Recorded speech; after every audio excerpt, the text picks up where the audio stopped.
우리 금년도 우리 주제 우리 3번 같이 하겠습니다. 자, 시작. 주여 이제 회복하게 하소서. 주여 이제 회복하게 하소서. 주여 이제 회복하게 하소서. 우리 5가지 회복 캠페인 하겠습니다. 시작.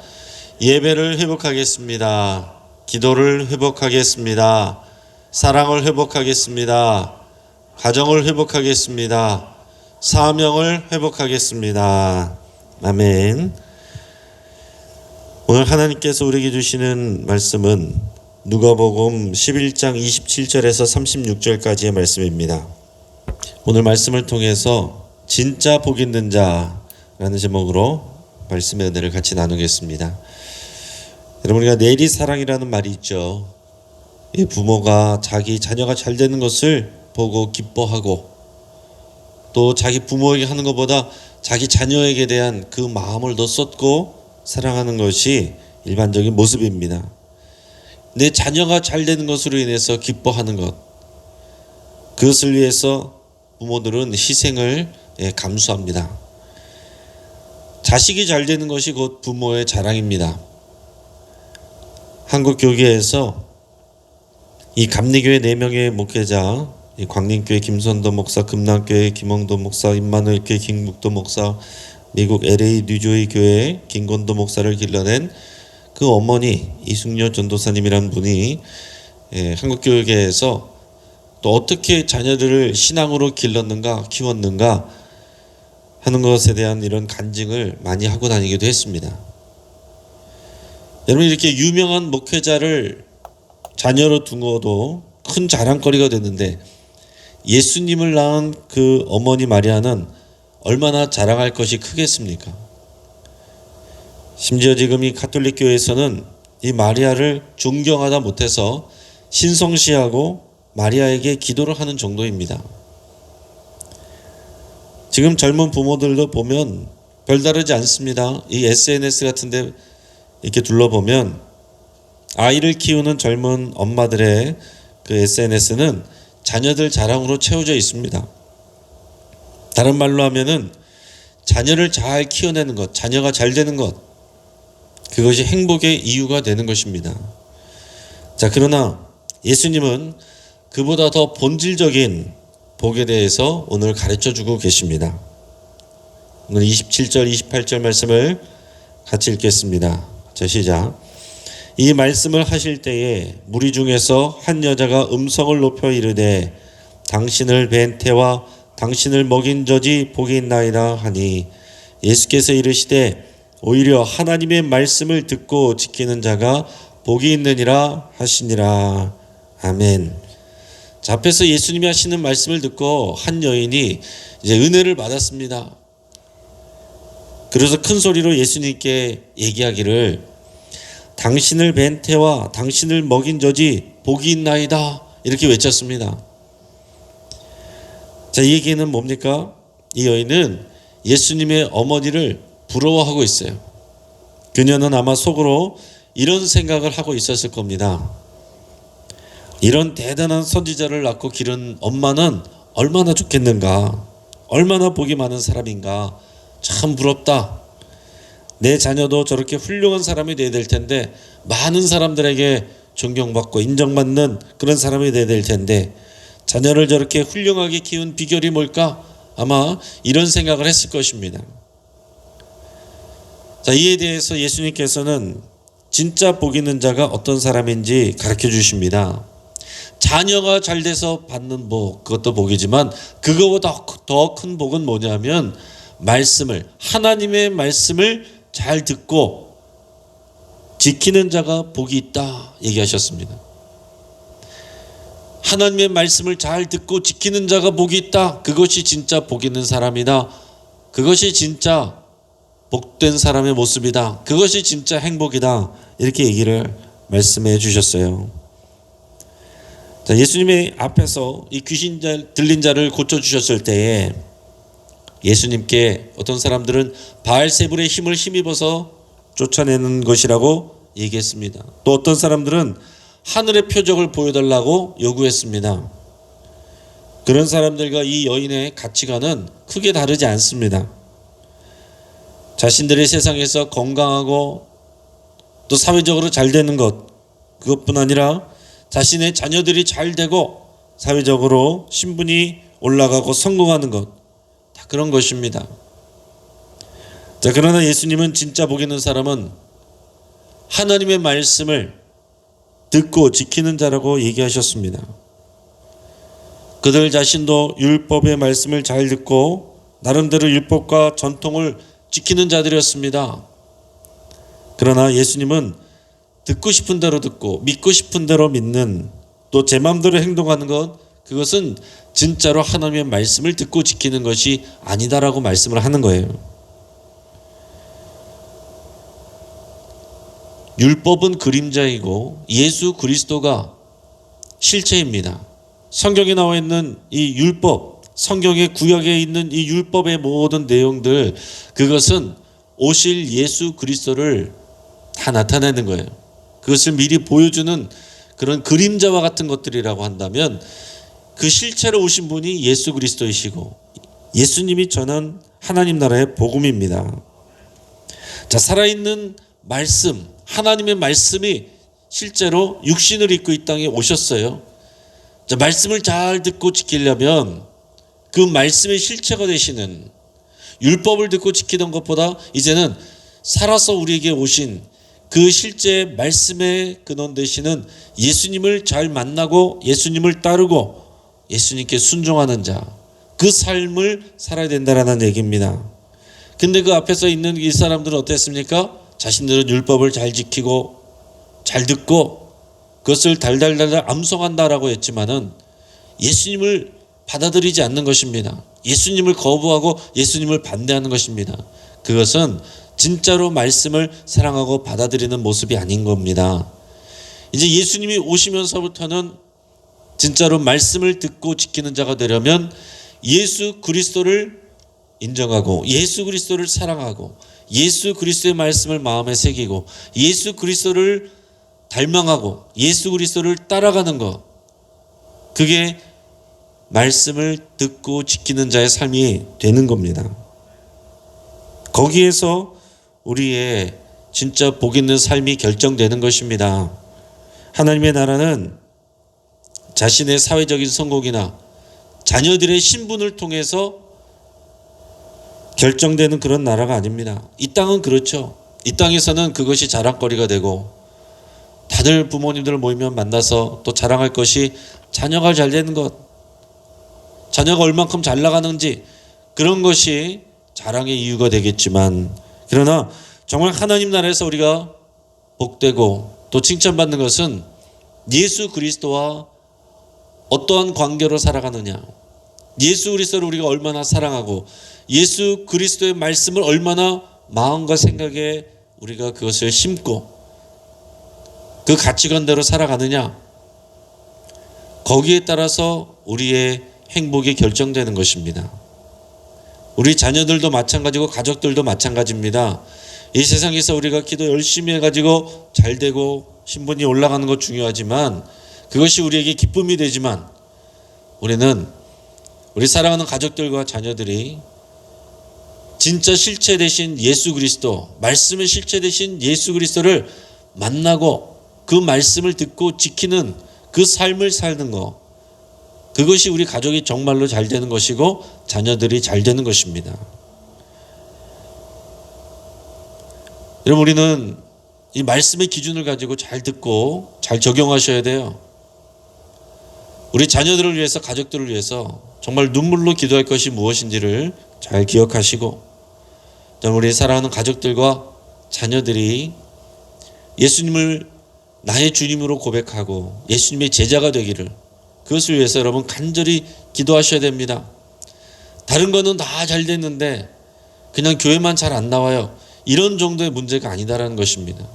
가장 본질적인 문제예요. 이 부분에 대해서 예수님께서 지금 분명하게 말씀을 해주고 계신 겁니다. 자, 예수님은 이 시대의 사람들을 보면서 표적을 구하는 악한 세대라고 이렇게 말씀을 하십니다.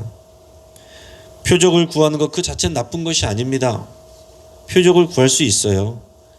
하지만 어제 본문에서 본 것처럼 예수님을 직접 보고 예수님의 말씀을 직접 듣고 또 예수님이 하신 일을 보았음에도 불구하고 예수님을 믿지 않고 계속해서 하늘의 표적을 구하는 그것은 불신행위다라고 예수님께서 말씀해 주셨습니다. 예수님은 이를 구약의 사건들과 비교해서 설명해 주십니다. 29절에서 32절까지 말씀을 읽겠습니다. 시작. 무리가 모였을 때에 예수께서 말씀하시되 이 세대는 악한 세대라. 표적을 구하되 요나의 표적밖에는 보일 표적이 없나니 요나가 니느웨 사람들에게 표적이 된것 같이 인자도 이 세대에 그러하리라. 심판 때에 남방 여왕이 일어나 이 세대 사람을 정죄하리니 이는 그가 솔로몬의 지혜로운 말을 들으려고 땅 끝에서 왔음이거니와 솔로몬보다 더 큰 이가 여기 있으며 심판 때에 니느웨 사람들이 일어나 이 세대의 사람을 정죄하리니 이는 그들이 요나의 전도를 듣고 회개하였음이거니와 요나보다 더 큰 이가 여기 있느니라. 아멘. 심판 때가 되면 예수님을 믿지 않고 표적만 구한 사람들은 하나님께 정죄받게 될 것입니다. 왜냐하면 구약의 사건들은 모두 오실 예수 그리스도를 미리 보여주는 모형이 되고 그림자가 되는 것입니다. 요나의 이야기, 솔로몬의 이야기, 모세의 이야기, 다윗의 이야기, 요셉의 이야기, 하나님의 쓰임받는 그런 사람들의 그런 사건과 내용들은 다 예수 그리스도를 미리 보여주는 그런 사건과 내용들이 되는 것입니다. 예수님에게 그 앞에서 사람들이 표적을 구했는데 이 표적을 구하는 사람들, 나를 보고도 믿지 않고 나의 말씀을 듣고도 믿지 않는 이 세대는 악하다라고 말씀하시면서 구약에 있는 내용들을 얘기하시는데 내가 보여줄 표적은 요나의 표적밖에 없다라고 말씀을 하셔요. 그리고 또 솔로몬 얘기를 하십니다. 요나의 이야기 그리고 솔로몬 이야기를 하시는데 요나의 이야기에서는 누구를 얘기하셨냐면 그 니느웨 사람들을 얘기하십니다. 니느웨 사람들은 악한 사람들이었습니다. 하나님을 알지 못하는 사람들이었습니다. 그런데 요나가 전한 말을 들었고 회개했습니다. 요나가 무슨 얘기했습니까? 회개하지 아니하면 하나님의 심판이 임한다. 억지로 한 말이었는데도 불구하고 니느웨 사람들이 놀랍게 그 이야기를 듣고 회개했어요. 또한 남방 여왕이 솔로몬을 찾아왔습니다. 솔로몬의 지혜의 말을 듣고 싶어서 찾아왔어요. 먼 길을 찾아왔습니다. 그 수고를 아까워하지 않고 그것이 어떤 진리에 관한 내용이 아니라 그냥 지혜와 지식에 관한 내용이지만 그 지혜와 지식의 말을 듣고자 그 먼 길을 그 수고를 마다하지 않고 찾아왔다는 얘기입니다. 그런데 진리 되신 예수님과 예수님의 말씀은 요나가 전한 말보다 더 큰 것이고 솔로몬의 지혜의 말보다 훨씬 더 중요한 것입니다. 그런데 요나의 말을 듣고 니느웨 사람들은 회개했고 남방 여왕은 정성을 다해서 솔로몬의 지혜의 말을 들었는데 이 사람들의 특징은 뭡니까? 다 유대인들이 아니고 이방인들이에요. 그들도 그렇게 했는데 하물며 선택받은 유대인들, 너희들은 이 세대는 하나님의 아들이요 말씀의 실체이신 예수 그리스도를 직접 보고 만나고 들었는데도 불구하고 너희는 믿지 않고 계속해서 하늘의 표적만 구하고 있다. 그것은 불신의 행위이고 하나님께 심판받고 정죄받게 되는 일이다 라고 말씀을 하시는 겁니다. 예수님께서는 너희에게 보여줄 표적은 요나의 표적밖에 없다 말씀하셨습니다. 하나님의 심판을 설교한 요나가 니느웨 간 것만으로도 니느웨가 회개했습니다.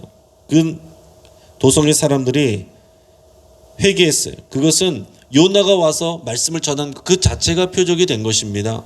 요나가 다른 것을 보여준 게 없어요. 대단한 기적을 보인 것도 아닙니다. 그냥 요나가 전한 그 심판의 선포, 너희가 계속 범죄하면 너희 죄로 말미암아서 하나님께서 너희를 심판할 것이다 라고 하는 그냥 그 메시지, 그 이야기만 듣고 그것 자체가 그들에게 표적이 되었다라는 거예요. 자, 예수님은 이 땅에 하나님의 아들이 실제적으로 인간의 몸을 입고 이 땅 가운데 오신 것, 그 자체가 표적입니다. 그게 가장 큰 표적이에요. 예수님이 실제로 오셨다라는 것, 그 말씀의 실체가 오셨다라는 것, 그 자체가 표적인 것입니다. 물론 이제 요나의 그 사건도 또 하나의 예수님의 그림자가 되기도 합니다. 요나가 큰 물고기에게 또 잡아먹혀서 그 뱃속에서 3일간 있다가 다시 이제 살아나는 내용이 예수님이 십자가에서 죽으시고 3일 동안 무덤 속에 있다가 부활하는 그것을 나타내는 것이기도 합니다. 근데 그 사건보다 더 중요한 것은 요나 자체가 가서 그 말씀을 전한 그것만으로도 니느웨에게는 표적이 되고 구원의 사건이 된 것을 예수님께서 말씀하고 계신 거예요. 내가 이 땅에 온 것, 하나님의 아들 메시아가 약속대로 이 땅에 온 것, 예수님이 오신 것이 그 자체가 표적이 되는 것이고, 예수님이 전하는 말씀, 선포하는 그 말씀, 그것 자체가 표적이 되는 것입니다. 그뿐입니까? 귀신을 쫓아내고 병든 자를 치유하시고 이런 놀라운 일들을 하시는 것, 충분히 표적을 다 보여주셨음에도 불구하고 사람들은 믿지 않는 것입니다. 표적이 부족해서 믿지 않는 게 아니에요. 그 마음이 완악하기 때문에 믿지 않는 것입니다. 우리는 이미 그 표적을 다 갖고 있습니다. 구약시대 사람들하고 비교할 수 없을 정도로 우리는 예수 그리스도의 표적, 지금 이 말을 듣는 사람들에게는 예수님이 오신 것이 표적이라는 말도 잘 와닿지 않았을 거예요. 그러나 그 이후에 사는 우리들은 어떻습니까? 예수님께서 우리를 대신해서 십자가를 지시고 죽으신 거, 또 사흘 만에 부활하셔서 그의 무덤이 비었다라는 것, 또 그래서 승천하셔서 하나님의 나라로 돌아가셨고 다시 오실 것을 약속하셨다는 이런 사건들이 다 우리에게 놀라운 표적이 되는 것입니다. 여러분, 우리가 십자가를 바라보면서, 부활의 빈 무덤을 바라보면서 우리는 더 이상 어떤 살아계신 것을 보여달라고 그렇게 해서는 안 되는 것입니다. 이미 우리는 그 표적을 가지고 있고 그것을 믿고 우리는 그 말씀을 마음에 새기고 지키는 그런 삶을 살아야 되는 우리들입니다. 이 주님의 말씀을 듣고 그 말씀을 마음에 새기고 마음에 채우고 그것을 순종하게 지키는 것, 그것을 예수님은 이 몸의 눈에 등불을 통해서 빛이 들어가는 것을 이렇게 표현하십니다. 우리 33절에서 36절까지 말씀을 같이 읽겠습니다. 시작.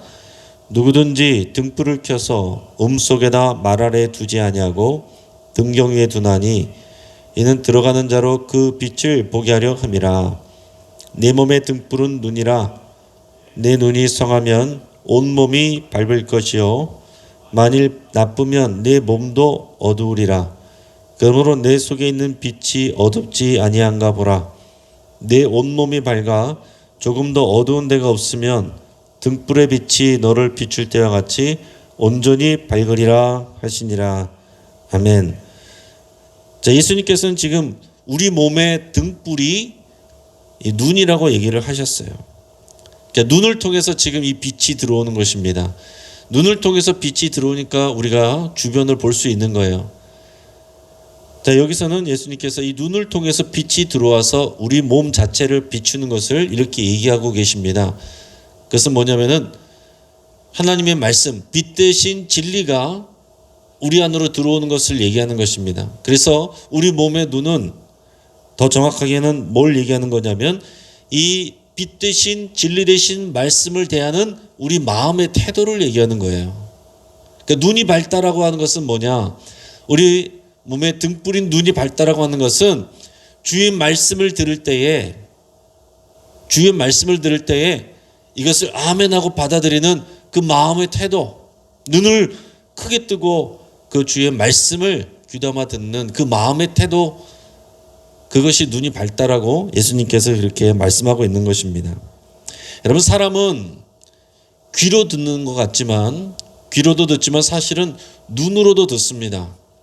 그럼 우리가 사람과 대화를 할 때 보면 그 사람의 눈을 보면 이 사람이 내 얘기를 듣고 있는지 안 듣고 있는지 알 수가 있어요. 그 사람의 눈을 보면 이 사람이 내 말을 귀담아 듣고 있는지, 정말 인정하고 수긍하면서 듣고 있는지, 아니면은 그 말을 거부하면서 밀어내고 있는지 사실 알 수가 있습니다. 설교할 때도 회중들의 눈을 보면 회중들이 말씀을, 설교를 듣고 있는지, 이것을 쳐내고 있는지, 그냥 지나쳐서 가는지 대충 보입니다. 여러분, 우리가 귀를 활짝 열 뿐만 아니라 눈도 활짝 열어서 여러분 하나님의 말씀을 집중하시고 들으실 수 있기를 축복합니다.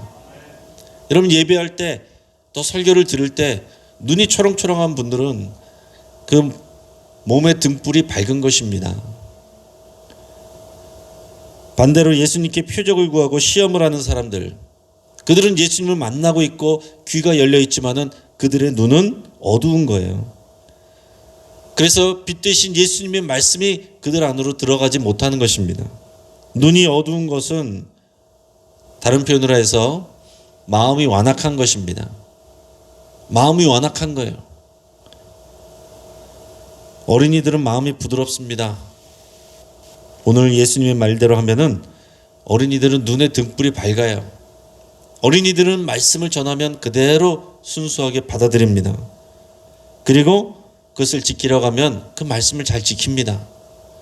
하지만 나이가 들어가고 경험이 많아질수록, 아는 것이 많아질수록, 지식이 많아질수록 마음이 완고해지고 이 몸의 등불이 어두워집니다.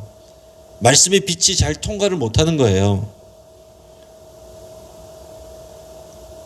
진실로 너에게 이르노니 너희가 돌이켜 어린아이들과 같이 되지 아니하면 결단코 천국에 들어가지 못하리라. 우리 주님이 말씀하셨습니다.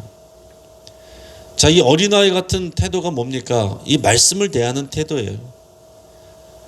말씀을 들을 때 우리가 변화되고, 말씀을 들을 때 우리가 살아나고, 말씀을 들을 때 역사가 일어나기 때문에 우리가 다른 것보다 더 중요한 것은 말씀을 잘 듣는 것이고, 듣고 끝나는 것이 아니라 듣고 지키는 것이다 라고 오늘 얘기하신 말씀이, 주의 하신 말씀이 오늘 처음부터 끝까지 그렇게 이어지는 내용인 것입니다. 오늘 이제 설교를 정리하겠습니다. 사람들은 자신이 성공하고 또 우리의 자녀가 잘 되는 것, 그것이 행복이라고 여깁니다. 그것을 위해서 기도하고 그것을 위해서 신앙생활하는 사람들도 있습니다. 하지만 예수님은 하나님의 말씀을 잘 듣고 지키는 자가 복이 있다, 그 사람이 복되다, 그 사람이 행복한 삶이다 라고 말씀하고 계세요. 또한 우리는 예수 그리스도와 그의 말씀의 표적을 이미 받았습니다. 예수님이 이 땅에 오신 것 자체가 그것이 하나님이 보여주시는 하늘의 표적이고, 예수님이 말씀하신 주의 말씀이 우리에게 있는 것이, 이것이 하나님의 살아계신 표적입니다. 예수님의 십자가와 부활, 그 빈 무덤이 우리에게 하늘나라의 아름다운 능력 있는 표적입니다. 우리가 하나님의 말씀을 겸손하게 잘 듣고 지키는 건, 이것이 몸의 눈이 성한 것입니다. 말씀을 어린아이처럼 잘 듣고 지키는 것이 중요합니다. 세상이 생각하는 행복의 기준보다 하나님의 말씀이 중요하고, 표적을 보는 것보다 예수님을 신뢰하고 따르는 것이 진정한 행복의 비결입니다. 그런 복된 자, 복이 있는 자가 되시기를 주의 이름으로 축복합니다. 기도하겠습니다. 우리가 말씀을 붙잡고 함께 기도할 때 예수님을 믿고 따르는 우리가 가장 행복한 사람이라고 여러분 그렇게 고백할 수 있길 바랍니다. 나와 자녀의 신분이 승성한 것보다 주님의 제자가 되는 것을 더 귀하게 여기고, 그렇게 되기를 위해서 여러분 간절히 기도할 수 있길 바랍니다. 어린 나이 같은 순수한 마음과 눈으로 예수님을 따르기로 여러분 결단하며 기도할 수 있길 바랍니다. 우리 가정, 우리 사랑하는 가족들, 자녀들을 위해서 여러분 기도하실 때 우리 사랑하는 가족들이 진짜 복 있는 자가 되기를, 주의 말씀을 자신의 귀와 마음으로 듣고 지키는 자가 되기를, 주님의 제자가 되기를, 주님의 일꾼이 되기를 위해서 간절히 위해서 기도하겠습니다. 뇌출혈로 입원해 계신 우리 박인숙 권사님 위해서 계속해서 간절히 기도해 주시고, 또 속히 이제 일반 병실로 오셔서 이제 재활 치료 받으실 수 있도록 지금 이제 호전되는 상태라고 합니다. 곧 이제 일반 병실로 옮기실 것 같은데, 이제 옮겨 와서도 이제 재활 치료를 받아야 됩니다. 왼쪽 팔에 재활 치료를 받아야 되는데, 이 모든 일정들이 하나님의 은혜 가운데서 잘 진행될 수 있도록 여러분께서 간절히 기도해 주시고, 또 그 외에 우리 대장 종양 제거 수술 받은 우리 박대호 집사님이나 또 우리 다른 분들 여러 환우들 위해서 간절히 기도하시고, 여러분들의 아픈 부위를 위해서 또한 치유되기를 위해서 같이 기도하겠습니다. 또 우리 길꽃 어린이 도서관, 우장산 숲속 도서관, 강서 시니어 클럽의 모든 또 직원들, 또 우리 교회 성도 직원들에게 주님의 마음과 비전을 주시기를, 그 자리에서 또 주님의 제자로 살아가고 또 세상의 소금과 빛의 역할을 감당할 수 있도록 우리가 위해서 함께 기도하겠습니다. 우리가 주여 한번 간절히 부르짖고 합심해서 함께 기도하겠습니다.